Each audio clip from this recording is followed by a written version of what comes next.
আল্লাহ ওই মুখে খাওয়াবে যেই মুখ দিয়ে বিড়ির গন্ধ না আসে। আল্লাহ গালে তোমার নেলা দিতে গেছে, বক্কাত করে গাজার গন্ধ বার হয়েছে, বক্কাত করে আবার গন্ধ, ফেন্সিডিল হিরোইনের গন্ধ। ফেরেশতাকে কয় থাপড়াই ওর গাল ভাঙে ফেলা। আল্লাহর হাতের খানা খাইতে হলে মুখখানরে মেসাক করে পরিষ্কার করতে হবে। কি করিয়া? কথাখান কি করিয়া? কি মেসাক? নিমির মেসাক? নো, তওবার মেসাক। আস্তাগফিরুল্লাহ। তওবার মেসাক দিয়ে দাঁত মাজো। গাঁজা খাবো না, বলেন গাঁজা খাবো না, ইয়াবা খাবো না, বিড়ি খাবো না, সুদ খাবো না, ঘুষ খাবো না, চুরা টাকা খাবো না, মারা টাকা খাবো না, কোনো প্রকার হারাম খাবো না, টোন মেরে খাবো না, মন মেরে খাবো না, ব্রিজ মেরে খাবো না, কালবন মেরে খাবো না, ফ্যাসিলিটি বিল্ডিং মেরে খাবো না, কারেন্টের খাম্বা তার গিলে খেয়ে ফেলবো না, করোনা ভাতা মেরে খাবো না। কথা কেন না কেন? এই সমস্ত নাপাক হারাম খাইয়া মুখরে নাপাক করব। আল্লাহ পাক বলেন তাহলে তোমাকে 500 বছর আমি হাত খাওয়াবো। এই 500 বছর শেষ হয়ে যাওয়ার পরে এখন কয় যে আল্লাহ আবার কবে খাবো? আল্লাহ পাক বলবেন আতিকুম কুল্লা ইয়াউমিল জুমআ, প্রত্যেক শুক্রবারে তোমাদের সাথে আমার দেখা হবে। কন্যা সুবহানাল্লাহ। আল্লাহ এবার কয় কি? ফামান কানা ইয়ারজু লিকা রাব্বিহি, ওই দিন যদি আমার সাথে সাক্ষাৎ করতে চাও, ওই দিন যদি আমার সাথে সাক্ষাৎ করতে চাও, ফালইয়ামাল আমালান সালিহা, নেকামল যা আছে সব খুঁটে খুঁটে করো, নেকামল যা আছে সব খুঁটে খুঁটে করো। ওয়ালা ইউশরিক বিইবাদাতি রাব্বিহি আহাদা, আর কোনো ইবাদত করার ব্যাপারে আল্লাহর সাথে কেউ শরীক করবে না। ইবাদত হবে কেমন? ওয়ামা উমিরু ইল্লা লিয়াবুদুল্লাহ মুখলিসিনা লাহুদ্দিন। নামাজ পড়বো কার জন্য? রোজা হবে কার জন্য? দান খয়রাত কার জন্য? আমাদের এখানে দান খয়রাত যদি আমি বলি, এই যে বিল্ডিংয়ের কাজ হচ্ছে, গত বছর শুরু হয়ে দিয়ে গেছিলাম মাহফিলি, আল্লাহর রহমতে কয়তলা পর্যন্ত হয়েছে? 6 তলা ছাদ হয়ে গেছে। আরে আমি 6 মাস আগে 7 মাস আগে আমার মসজিদের কয়টা খুঁটি গাড়ছি, তা দাঁড়ায় রয়েছে, তার একটু ইট দিয়ে তার ছাদ দিতে পারতেছি না। এত মানুষ ভালোবাসে আমার মাদ্রাসা, একটা টাকা কেউ দেয় না, ভালো খালি মুহি মুহি বাসে। আর গতবার এই জায়গা কয়ে গেছি 6 তলা ছাদ হয়ে গেছে, বডিতে ইট বাকি রয়েছে, প্লাস্টার টাইলস বাকি রয়েছে। গোপালগঞ্জের মানুষ, রাজধানীর মানুষ, আমাদের দলীয় সরকার হেরে গেছে, তার কারণে তো আর আমরা দিন ধর্ম ছেড়ে দিতে পারি না। কথা বলেন পারি না? কি কথা বলেন? পারি না। আমাদের দিন ধর্ম আমরা চালাই নেব। এ বড় বিপদে আছে, এদিক তাকান। আমার গোপালগঞ্জের গ্রামের যারা থাকে তারা এখান থেকে খবরটা পৌঁছায় দিয়ে, মহা বিপদে আছে আমরা গোপালগঞ্জের হুজুররা। বিপদ কি জানেন? বাড়ির দায়িত্বে সবই তো গোপালগঞ্জে সব আমলিগ, 95% ধরি, 95, 5% থাকলে থাকতে পারে দিকটা দিক, 95% আমলিগ। আমার গোপালগঞ্জের বিলাইতিও যদি ডাকে, বিলাইতা তো তার সুরি ডাকে, বিলাইতি মেও মেরে শোনা যায় যেন নৌকো নৌকো এরকম শোনা যায়। গোপালগঞ্জের বিলাইটাও নৌকো করে। এখন আমরা এই যে সরকারের ঝামেলার পরে আমরা গোপালগঞ্জের হুজুররা পড়ছে আলাদা ঝামেলায়, স্থানীয় পাবলিক কেউ আমাদেরকে বিশ্বাস করে না। সকলে মনে করে গোপালগঞ্জের হুজুররাও অন্য জায়গার হুজুরদের সাথে সরকার বিরোধী করে, কাজে আমাদের সব কিছু ব্রেক বন্ধ করে দিছে। আবার বাহিরে যদি যাই, বাহিরের লোকে মনে করে যে গোপালগঞ্জে কোনো নবী রসুল আসলে সে আমলিক ছাড়া করে না। সেদিন গেছি আমি বগুড়া মাহফিলি সোনাতলা, যাইয়ে দেখি আমার নামের নিচে গোপালগঞ্জ লেখা ছিল, ওইটা ফুলুর দিয়ে মুছে দিছে, গোপালগঞ্জটক মুছে দিছে। খুব কষ্ট পাইলাম। দোস্ত, আল্লাহ পাক রব্বুল আলামিন ধর্মীয় প্রতিষ্ঠান বাঁচায় রাখবে, আমরা সাথে থাকবো। রাজি আছি না ইনশাআল্লাহ? এই যা কিছু করব নামের জন্য, নামের জন্য 100 বস্তা সিমেন্ট দিয়ে যদি মারহাবা না কয় তাহলে আর কোনোদিন দেব না, এরকম নাকি স্বভাব? মাদ্রাসায় কিছু দিলে এর থেকে আমি নামের জন্য যদি আমার প্রশংসা করুক, আমার নামটা মাইকি বলুক, ইত্যাদি করুক, এরকম লোভ করাটাই হলো শিরিক ফিল ইবাদত। আমি যাহা করব মাদ্রাসা মসজিদ ধর্মের কাজ সবগুলো হবে কার জন্য? আল্লাহ কয় তাহলে আমার সাথে দেখা হবে। আবার বলেন এই রবরে ইয়াদ রাখার জন্যে আমি অবিরাম এইটা ওয়াজিব করে দিয়েছি। সূরা ফাতিহা। কোন সূরা? কয়টা মশলা বলবো? কয়টা মশলা বলবো? কষ্ট হচ্ছে আপনাদের? এদিক তাকান। সূরা ফাতিহা ছাড়া কোনো নামাজ হবে? জানাজার নামাজও কেলো কি দেখি এলো তা জানা, জানাজার নামাজ সূরা ফাতিহা ছাড়া হবে? পেছাই গেছে। জানাজার নামাজ নামাজ না, যে নামাজে রুকু নাই সিজদা নাই ওই নামাজ নামাজ না, যে নামাজে রুকু নাই সিজদা নাই ওই নামাজ। সলাতের মানে কয়েকটা, তার ভিতরে একটা হলো দোয়া। কাজেই জানাজা হলো সলাতুল জানাজা, মানে জানাজার মাইয়েতের উদ্দেশ্যে দোয়া। এর মধ্যে রুকু নাই, সিজদা নাই, কাজে এ জায়গা সূরা ফাতিহাও লাগবে না। সূরা ফাতিহা লাগবে, জানাজায় সূরা ফাতিহা নাই। এখন সূরা ফাতিহা নামাজের মধ্যে পড়েন। ইমাম সাহেবরা এদিকে ইমাম সাহেবরা খেয়াল করি, বড় মসজিদের ইমাম সাহেবের ভাষা রেখে তো বলতে ভয় লাগে, তারপরও সব জায়গা আছে তো। আর ইমাম সাহেবরা জানে, ইমাম সাহেবরা শেখানোর জন্য বলছি না, জাস্ট মাত্র স্মরণ করা দেওয়ার জন্য বলছি। আর আমরা সকলে সূরা ফাতিহা এমনি পড়ি অথবা নামাজের মধ্যে পড়ি। পড়ার সিস্টেমটা কি জানেন? 7টা আয়াতকে শ্বাস নিঃশ্বাসে 7 নিঃশ্বাসে পড়বেন। এক নিঃশ্বাসে গড়গড় করে পড়িয়ে ওয়ালা দলিন করে ছেড়ে দেবেন না। কারণ সূরা, আমার মা বোনরা লক্ষ্য করবেন, সূরা ফাতিহার এক একটা করে আয়াত পড়েন, আর আয়াতের পরে আল্লাহ তাআলা একটা জবাব দেয়। আপনি যখন পড়েন আলহামদুলিল্লাহি রাব্বিল আলামিন, আল্লাহ পাক বলে হামিদানি আব্দি, বড় খুশি হইয়া। আপনি যখন বলেন আলহামদুলিল্লাহি রাব্বিল আলামিন, আল্লাহ আমি প্রশংসা করি ওই আল্লাহর, যে আল্লাহ রাব্বুল আলামিন, বলার সাথে সাথে আল্লাহ তাআলা জবাব দেয় হামিদানি আব্দি, চমৎকার, আমার বান্দা আমাকে উপযুক্ত প্রশংসা করেছে। বলেন না সুবহানাল্লাহ। এরপরে বলবেন আর রহমানির রহিম, বলার সাথে সাথে আল্লাহ বলবে আতনা আলাইয়া আব্দি, উপযুক্ত প্রশংসা করেছে আমার বান্দা আমার জন্য। মালিক ইয়াউমিদ্দিন, বলার সাথে সাথে আল্লাহ বলে সাদাকা আব্দি, থ্যাংক ইউ, তুমি সত্য কথা বলেছো। বিচার দিনের মালিক কে? জোর হলো না কে? দুনিয়ার কোন রাজা বাদশাহ, বাংলাদেশ হাইকোর্টের বিচারপতি, সুপ্রিম কোর্টের প্রধান বিচারপতি, বিশ্ব কোন বিচারপতি, বিচার দিনের মালিক কে? বলার সাথে সাথে আল্লাহ কয় সাদাকা আব্দি, আমার বান্দা সত্য কথা বলেছে। 3টে কথা বলার পরে আপনি বলবেন ইয়াকা না'বুদু ওয়া ইয়াকা নাস্তাঈন, তোমারই ইবাদত করি, তোমারই কাছে সাহায্য চাই। সাহায্য কার কাছে ভাই? কার কাছে? সাহায্যের কোনো নাম বলি নাই। আমার কি কি লাগবে আমি জানি না, আমার যা লাগবে আমার জানে কে? আমার আল্লাহ। এদিক তাকান, একটা মেশিন কিনে নিয়ে আসছেন, মেশিনের ছোট্ট একটা পার্টস লুজ হয়ে গেছে, একটা নাট লুজ হয়ে গেছে, অথবা একটা চিকন পার্টস ক্ষয় গেছে, দেখবেন যে মেশিনের মূল শব্দ নাই, গ্যার গ্যার গ্যার গ্যার শব্দ হচ্ছে, অথবা বন্ধ হয়ে গেছে। এখন মেশিনের কোন পার্টসটার দুর্বলতার কারণে মেশিনের এই সমস্যা হচ্ছে, এটা কি মেশিনে বোঝে? এটা কে বোঝে? মিস্ত্রি বোঝে, আর মেশিন বানানোওয়ালা বোঝে। ঠিক কি ঠিক না? আমি একটা মেশিন, আমার কি দরকার, আমার এখন এই অসুবিধা, ওই অসুবিধা, এই সব অসুবিধা আমি জানি না। এক বাক্যে আল্লাহকে বলে দিছি ওয়া ইয়াকা নাস্তাঈন, আমার যা যা দরকার সব তোমারই কাছে চাই। এই আয়াতের ভিতরে 2টি অংশ, একটা হলো ইয়াকা না'বুদু, আল্লাহ তোমারই ইবাদত করি। ইবাদত কার? কতক্ষণ কার? লা তুশরিক বিল্লাহ ওয়ালা ইউশরিক বিইবাদাতি রাব্বি আহাদা, ইবাদতের মধ্যে কাউকে শরীক করব না। ইবাদত হবে কার জন্য? আল্লাহরই জন্য ইবাদত করি। এই কথা বলার পরে আল্লাহ কয় হাজা বাইনি ওয়া বাইনা আব্দি, এই আয়াতটা 2 ভাগ হয়ে গেছে, অর্ধেক আমার আর অর্ধেক আমার বান্দার। আমারটুকু আমি পেয়েছি, ওয়ালি আব্দি মা সাআলা, আমার বান্দা যেটা চাইছে ওরে তা দিয়ে দিলাম। বুঝেন? কথা মনে রাখতে হবে।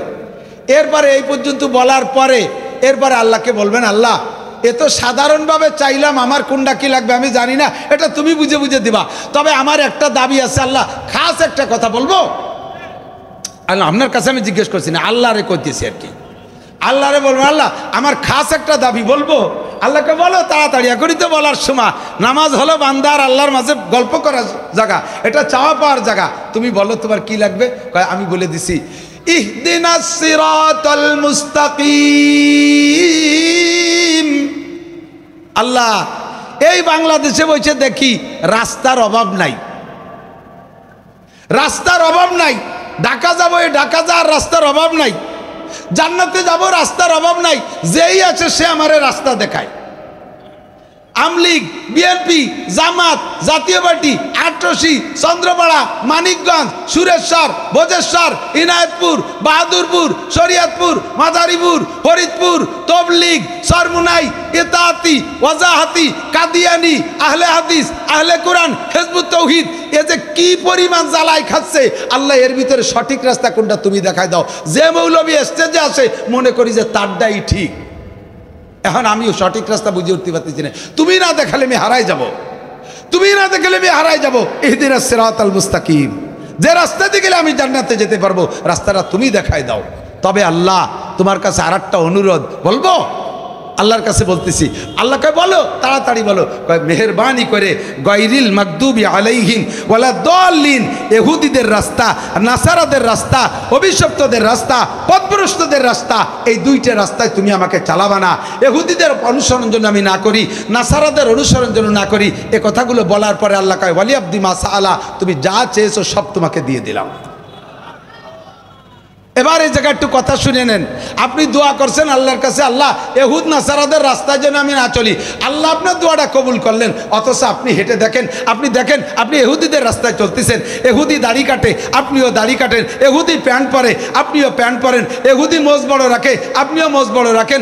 মুসলমানরা মন্দিরে যায়, আপনিও মন্দিরে যান। হিন্দুরা দুর্গা পূজায় যায়, আপনিও দুর্গা পূজায় যান। দোয়া করছেন আল্লাহ ওদের রাস্তায় চালাইও না, আল্লাহ দোয়া কবুল করে নিলেন, অথচ আপনি ইচ্ছাকৃতভাবে সেই সমস্ত রাস্তায় চলতেছেন।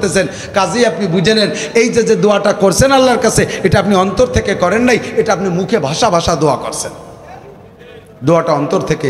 আল্লাহ যেন আমাকে সঠিক পথে চালায়, বলে না আমিন।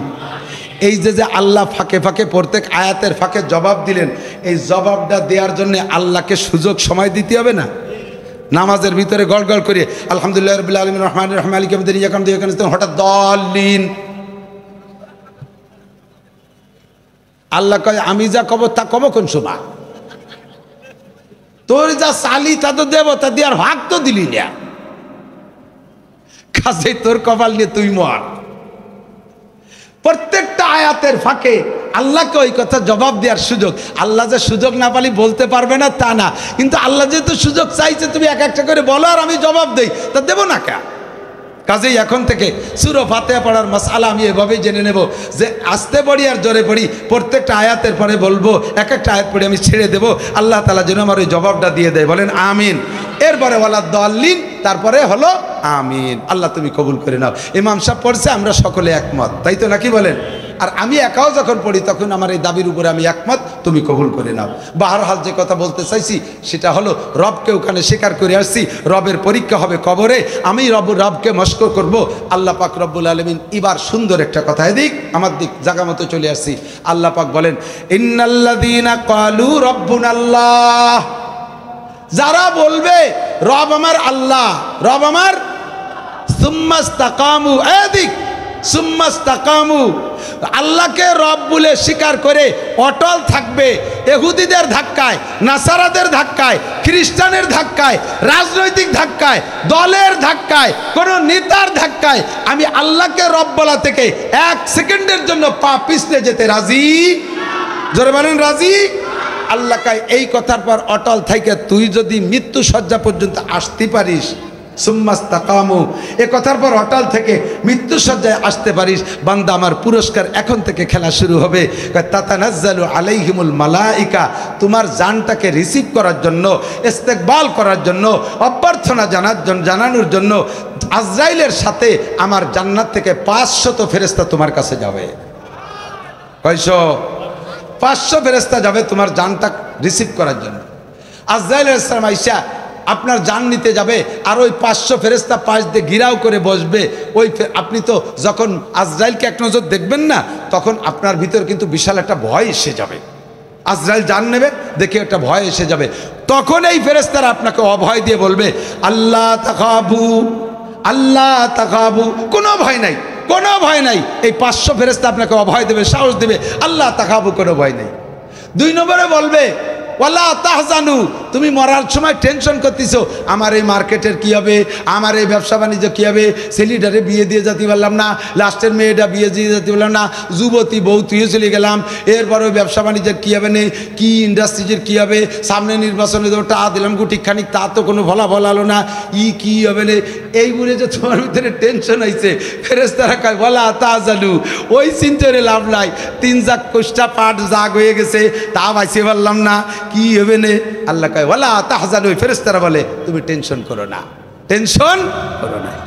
আর খাস একদল ফেরেশতা আপনার কাছে গিয়ে একেবারে চোখের সামনে একটা প্লেকার্ড দেখাবে, ওর ভিতরে আপনি যে জান্নাতে যাবেন ওই জান্নাতের সব নাজ ও নিয়ামত ওই প্লেকার্ডের ভিতরে অঙ্কিত থাকবে। চোখের সামনে নিয়ে দেখায়, বলবে ওয়া আবশিরু বিল জান্নাতিল্লাতি কুনতুম তুআদুন। এই মৌলানা নাসির সাহেব জান্নাতের প্রলোভন দিয়েছিল, মনে আছে? আব্দুল হাফিজ সাহেব প্রত্যেক জুমার দিন বেহেশতের কথা কত মনে পড়ে বুড়ো? হ্যাঁ, এই যে সেই বেহেশতে, তুমি এই বেহেশতে যাবা, বলেন না সুবহানাল্লাহ, এই বেহেশতে যাবা। হুররা কাছে কাছে চলে, ওই সময় দেখতেছে হুর চলে আইছে, গেলমান কাছে চলে আসছে, জান্নাতের গাছের গুঁড়া উপর দিক, মাথা নিচের দিক, ফলে কোনো খুশা নাই। এই বুড়ো ওই সময় মরার চিনতে থাকবে না, ওই জান্নাত দেখে এরকম আদ্যে টুকায়, এরকম ধরতে যায়। দেখবেন ভালো ইমানদার মানুষের মরণ যদি দেখে থাকেন, একেবারে শেষ মুহূর্তে যাইয়া তখন এরকম করে। কিভাবে মরা শুরু হয়? কিন্তু পাত থেকে বৃদ্ধা আঙ্গুল, বুড়ো আঙ্গুল, পাটা নড়তো, এখন নড়ে না, সবাই তাকায় রয়েছে, পা নড়ে, এখন হঠাৎ পা নড়ে না, তখন সবাই বুঝে ফেলাইছে কাজ হয়ে গেছে, মরা শুরু হয়েছে। কিছুক্ষণ হাঁটুর এই জায়গা একটু নড়ে, আড্ডা এই জায়গা একটু নড়ে, এরপরে হঠাৎ করে হাঁটু নড়াও বন্ধ হয়ে গেছে, জান উপরে চলে আসতেছে। এরপরে মাজার এখানেও তলপেটে হাত দিয়েছে, নড়ে। কিছুক্ষণ পরে এ জায়গাও নড়াচড়া বন্ধ হয়ে গেছে, শুধু ওই পরানটা কাঁপে, ও পাশে মরে গেছে। হঠাৎ করে পরানও বন্ধ হয়ে গেছে, এই হলকুবের এই জায়গা একটু তিত্তির করে কাঁপতেছে। এই সময় লোকটারে দেখবেন এরকম করে, এরকম করে, এরকম করে। এরকম করার কি মানে জানেন? ওই জান্নাত দেখতেছে হাতের মাথায়, উনি ধরতে যায়, হুর ধরবে, গেলমান ধরবে, ফল ধরবে, আমরা মনে করি অন্য কিছু, উনি জান্নাত দেখে ফেলাইছে, এরকম করে। হঠাৎ করে এই জান্নাতের ধান্দার মধ্যে রয়েছে, এটা ধরে উড়া ধরে, এর ফাঁক দিয়ে কোন ফাঁকে আজরাইল জান বের করে নিয়ে গেছে, বুড়ো তা টেরও পাই নাই, অনায়াসে জানটা বেরোয়। এভাবে মুখের কাছে হাত আনছে, জানটা বেরোয় আসছে। জান যখন বেরোয় আসছে, এবার মাথার কাছে একটা সবুজ কাপড়, ওর ভিতরে আজরাইল ইসলাম হাতটা ঝাড়া দেবে, হাতটা পাতলা হয়ে যাবে। এবার ওই 500 ফেরেশতা এই জানটা নিয়ে যাবে। তো ওই সময় জানকে রুহকে বলে, তোমার কোনো ভয় নাই, তোমার কোনো টেনশন নাই, তুমি সব ফেলে একা চলে যাচ্ছ? না না না, নাহনু আউলিয়াউকুম ফিল হায়াতিদ দুনিয়া ওয়া ফিল আখিরাহ। আমরা এই 500 তোমার দুনিয়ার বন্ধু ছিলাম, মরার পরও জান্নাতে যাওয়া পর্যন্ত আমরা তোমার সাথে থাকব, আমরা তোমার, বলেন সুবহানাল্লাহ। এরপরে কয় ওয়ালাকুম ফিহা মা তাশতাহি আনফুসুকুম ওয়ালাকুম ফিহা মা তাদাউন। বেহেশতে যাওয়ার পরে মুখে যা বলবা তাও পাবা, মনে যা ভাববা তাও পাবা। এই বিবরণ দিতে আমার 3-4 ঘন্টা লাগবে। এরপরে লাস্টে একটা পুরস্কার, সেইটা বলে আমি শেষ করে দেব। সেটা হলো, দিকে দিকে দিক, আল্লাহ পাক বলেন নুজুলাম মিন গফুরির রহিম। কোন কথার পর বলেন তো?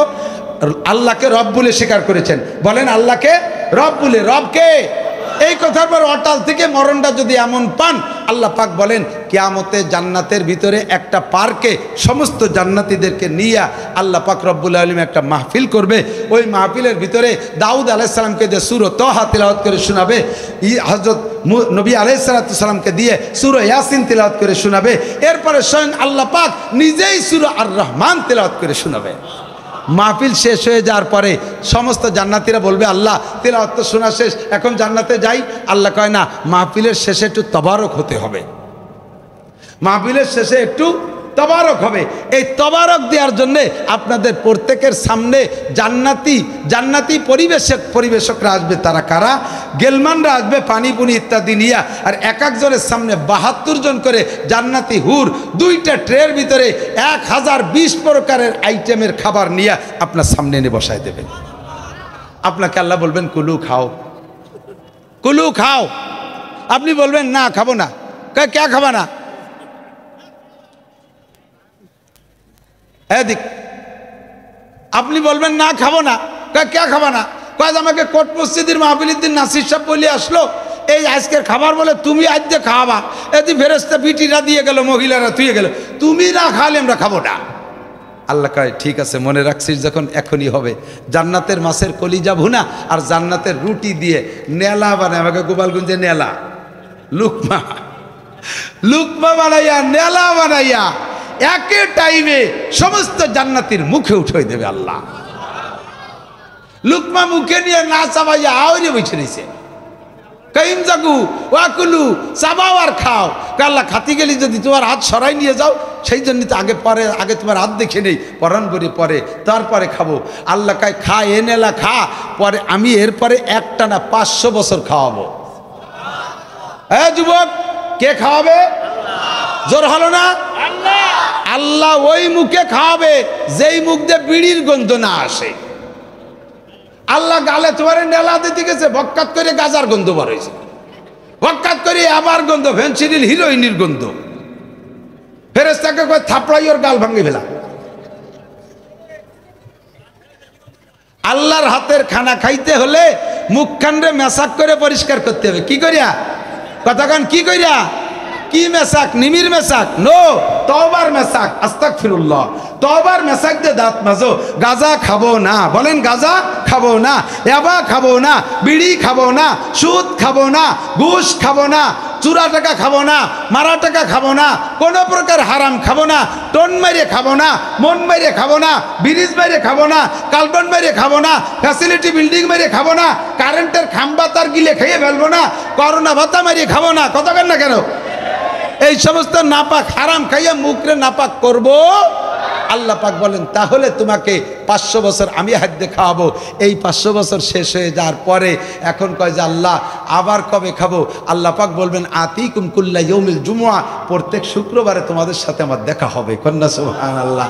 আল্লাহ এবার কয় কি? ফামান কানা ইয়ারজু লিকা রাব্বিহি, ওই দিন যদি আমার সাথে সাক্ষাৎ করতে চাও, ওই দিন যদি আমার সাথে সাক্ষাৎ করতে চাও, ফালইয়ামাল আমালান সালিহা, নেক আমল যা আছে সব খুঁটে খুঁটে করো, নেক আমল যা আছে সব খুঁটে খুঁটে করো। ওয়ালা ইউশরিক বিইবাদাতি রাব্বিহি আহাদা, আর কোন ইবাদত করার ব্যাপারে আল্লাহর সাথে কেউ শরীক করবে না। ইবাদত হবে কেমন? ওয়ামা উমিরু ইল্লা লিয়াবুদুল্লাহ মুখলিসিনা লাহুদ্দিন। নামাজ পড়বো কার জন্য? রোজা হবে কার জন্য? দান খয়রাত কার জন্য? আমাদের এখানে দান খয়রাত যদি আমি বলি, এই যে বিল্ডিংয়ের কাজ হচ্ছে, গত বছর শুরু হয়ে দিয়ে গেছিলাম মাহফিলি, আল্লাহর রহমতে কয়তলা পর্যন্ত হয়েছে? 6 তলা ছাদ হয়ে গেছে। আরে আমি 6 মাস আগে 7 মাস আগে আমার মসজিদের কয়টা খুঁটি গাড়ছি, তা দাঁড়ায় রয়েছে, তার একটু ইট দিয়ে তার ছাদ দিতে পারতেছি না। এত মানুষ ভালোবাসে আমার মাদ্রাসা, একটা টাকা কেউ দেয় না, ভালো খালি মুহি মুহি বাসে। আর গতবার এই জায়গা কয়ে গেছি 6 তলা ছাদ হয়ে গেছে, বডিতে ইট বাকি রয়েছে, প্লাস্টার টাইলস বাকি রয়েছে। গোপালগঞ্জের মানুষ, রাজধানীর মানুষ, আমাদের দলীয় সরকার হেরে গেছে, তার কারণে তো আর আমরা দিন ধর্ম ছেড়ে দিতে পারি না। কথা বলেন, পারি না? কি কথা বলেন? পারি না। আমাদের দিন ধর্ম আমরা চালাই নেব। এ বড় বিপদে আছে, এদিক তাকান। আমার গোপালগঞ্জের গ্রামের যারা থাকে তারা এখান থেকে খবরটা পৌঁছে দিয়ে, মহা বিপদে আছে আমরা গোপালগঞ্জের হুজুররা। বিপদ কি জানেন? বাড়ির দায়িত্বে সবই তো গোপালগঞ্জের সব আমলিগ, 95% ধরি, 95% থাকলে থাকতে পারে, দিকটা দিক 95% আমলিগ। আমার গোপালগঞ্জের বিলাইতিও যদি ডাকে, বিলাইতা তো তার সুরি ডাকে, বিলাইতি মেও মেরে শোনা যায় যেন নৌকো নৌকো এরকম শোনা যায়। গোপালগঞ্জের বিলাইটাও নৌকো করে। এখন আমরা এই যে সরকারের ঝামেলার পরে আমরা গোপালগঞ্জের হুজুররা পড়ছে আলাদা ঝামেলায়, স্থানীয় পাবলিক কেউ আমাদেরকে বিশ্বাস করে না। সকলে মনে করে গোপালগঞ্জের হুজুররাও অন্য জায়গার হুজুরদের সাথে সরকার বিরোধী করে, কাজে আমাদের সব কিছু ব্রেক বন্ধ করে দিছে। আবার বাহিরে যদি যাই, বাহিরের লোকে মনে করে যে গোপালগঞ্জে কোনো নবী রসুল আসলেও সে আমলিক ছাড়া করে না। সেদিন গেছি আমি বগুড়া মাহফিলি সোনাতলা, যাইয়ে দেখি আমার নামের নিচে গোপালগঞ্জ লেখা ছিল, ওইটা ফুলুর দিয়ে মুছে দিছে, গোপালগঞ্জটুক মুছে দিছে। খুব কষ্ট পাইলাম। দোস্ত, আল্লাহ পাক রব্বুল আলামিন ধর্মীয় প্রতিষ্ঠান বাঁচায় রাখবে, আমরা সাথে থাকবো। রাজি আছি না ইনশাআল্লাহ? এই যা কিছু করব নামের জন্য, নামের জন্য। 100 বস্তা সিমেন্ট দিয়ে যদি মারহাবা না কয় তাহলে আর কোনোদিন দেব না, এরকম নাকি স্বভাব? মাদ্রাসায় কিছু দিলে এর থেকে আমি নামের জন্য যদি আমার প্রশংসা করুক, আমার নামটা মাইকি বলুক, ইত্যাদি করুক, এরকম লোভ করাটাই হলো শিরিক ফেলে ইবাদত। আমি যাহা করব মাদ্রাসা মসজিদ ধর্মের কাজ সবগুলো হবে কার জন্য? আল্লাহ কয় তাহলে আমার সাথে দেখা হবে। এই মাদ্রাসার এই বিল্ডিংটা এভাবে থেকে যাবে। গোপালগঞ্জের এত পয়সাওয়ালারা, ব্যবসায়ী আছেন, বাণিজ্যিক আছেন, চাকরিজীবী আছেন, সকলে সম্মিলিতভাবে যার যার নিজস্ব একটা বাড়ি করছেন, 5 তলা 7 তলা, কত বড় বড় বিল্ডিং করছেন। আর আমরা সবাই মিলে যদি মাদ্রাসার এই বিল্ডিংটার বাকি কাজে হাত দেই, ইনশাআল্লাহ 2 মাসের ভিতরে কাজ কমপ্লিট করা সম্ভব। কথা বলেন ঠিক ঠিক না? তো এই কাজের জন্য লাগবে ইট লাগবে, সিমেন্ট লাগবে, বালু লাগবে, টাইলস লাগবে। মোহাব্বতের সাথে সাথে কোনো এক আল্লাহর বান্দা কি বলবেন ইনশাআল্লাহ আল্লাহ আমাকে যা দিয়েছে আমি ইখলাসের সাথে জান্নাতের আশায় 100 বস্তা সিমেন্ট এই মাদ্রাসার বিল্ডিংয়ের জন্য দেব, 100 বস্তা সিমেন্ট। তার জন্য প্রাণ খুলে দোয়া। যেই লোকটা এই মুহূর্তে আটা দেবে বসবে যে ওই লোকটা ইসরাইল আর নেতানিয়াহুর দলের লোক। একান্ত পেশাবাসী এক আঙ্গুল দেখাবেন, আমি বসবো 100 বস্তা সিমেন্ট। 100 বস্তা সিমেন্ট দিয়ে আপনি পেশাবখানার মধ্যে শুয়ে থাকবেন, আপনার ডাইয়ে উঠবো না। মোহাব্বতের সাথে আব্বা আমার রুহের মাগফিরাত নিজের পরকালে সদকায় জারিয়ার জন্য এ ঘরের ভিতরে যতদিন কোরআনে কারিমের তেলাওয়াত হবে, হাদিসের তেলাওয়াত হবে, আল্লাহর কসম আপনি কবরে শুয়ে শুয়ে পাবেন। মোহাব্বতের সাথে একজন পয়সাওয়ালা বা হিম্মত বলে ফেলবেন আমি 100 বস্তা সিমেন্ট দেবো। ও পয়সাওয়ালারা কত টাকা কতভাবে কামাই করছেন সব টাকার হিসাবও নাই, কত টাকা চলে গেছে, সামনে যা কামাই করবেন তাও থাকবে না। একজন মানুষ মোহাব্বতের সাথে হিম্মতের সাথে বলবেন আলাইসা মিনকুম রজুলুর রশিদ, 100 বস্তা সিমেন্ট দেনেওয়ালা। আমি গোপালগঞ্জের ভিতরে সর্বপ্রথম 100 বস্তার নিচে বলতে লজ্জা পাচ্ছি। বহুত জায়গা দেখে আসছে, এসছে বেশি বেশি কালেকশন হয়। আমি গত রাত্রে একটা মাহফিল করে এসেছি ঢাকা মুন্সিগঞ্জের শ্রীনগর রাড়িখাল কি বলে এই আড়িয়াল বিলের ভিতরে হযরত মাওলানা ইউনুস সাহেবের মাদ্রাসা। সকালবেলা উনি মাহফিলের দিন সকালবেলা উনি মাইক নিয়ে বসে, মাইক গ্রাম ভরে ছড়ানো আছে, জায়গায় বসে দিনই সকালে কালেকশন করে। 55 মন খালি গাভীর দুধ আইছে, 55 মন গায়ের দুধ আইছে। আর উনি ওই একাই কালেকশন করে, ছেলেবেলেরা থাকে বাড়ির থেকে বাচ্চা কাচ্চাই দিয়ে পাঠায় দেয়। আর একদিনে যে চাউল কালেকশন হয়েছে সারা বছর খাইয়েও থেকে যাবে, এলো ওই জায়গায় বসে কালেকশন। আমরা এই জায়গা গোপালগঞ্জ জেলা সদরে যেভাবেই বলেন সদর সাহেবের গোপালগঞ্জ, শেখ হাসিনার গোপালগঞ্জ, বঙ্গবন্ধুর গোপালগঞ্জ, ধর্মীয় দুনিয়ার দিক দিয়ে যেদিকেই বলেন না কেন, আমরা ঐতিহ্যবাহী জেলায় একটা মানুষ কি নাই 100 বস্তা সিমেন্ট এই জায়গা দেওয়ার মতো? একটা মানুষ কি নাই, রজুলের রশিদ কি নাই 100 বস্তা সিমেন্ট দেওয়ার মতো? আমি তার জন্য এই হাজার মানুষকে দোয়া করব, আল্লাহ তাআলা তাকে হালালভাবে লাখ লাখ কোটি কোটি টাকার মালিক বানায় দেবে, সুস্থ তার সাথে লম্বা হায়াত দান করবে, আল্লাহ বারবার মক্কা মদিনা জিয়ারত নসিব করবে, নেক সন্তানের আব্বা বানায় দেবে, মরহুম যারা কবরে চলে গেছে জান্নাতি করে দেবে। আছেন কোন আল্লাহর বান্দা? কি নাম? চেয়ারম্যান